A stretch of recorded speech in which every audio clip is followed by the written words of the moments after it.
ఇది మా ఇల్లు, ఇది నా ఉయ్యాల, ఇదే నా ప్రపంచము. చూడండి, ఈరోజు మటన్ ఫ్రై చేస్తున్నాను, మిరియాల వేపుడు. ఇది వచ్చి 1 కిలో మటన్ ఉంది, మా నాన్న తీసుకొచ్చినాడు.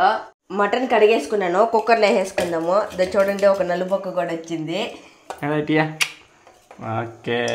అది నాకే.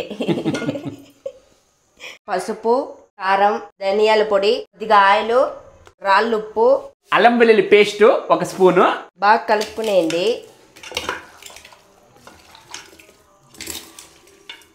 నీళ్ళు పోసుకునేసి ఒక 5-6 విజిల్ వరకు ఉడకబెట్టుకోవాలి. మిరియాలు వేయించుకోవాలి. ఇవి చల్లారినాక పొడి కొట్టుకోవాలి.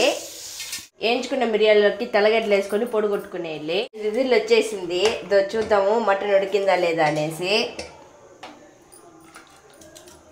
ఉడికిందా బాగా? ఉండి చూపిస్తా. చూడ, సపరేట్ అయిపోయింది, మెత్తగా ఉడికిపోయినాయి. కొంచెం జీలకర్ర, కరివేపాకు వేసుకోవాలి. మటన్ని దీంట్లో పోసుకునేది. ఇందులోకి మటన్ మసాలా, ధనియాల పొడి, కారం వేసుకోవాలి. ధనియాల పొడి చల్లుకోవాలి. అయిపోయింది చూడండి మటన్ మిరియాల వేపుడు.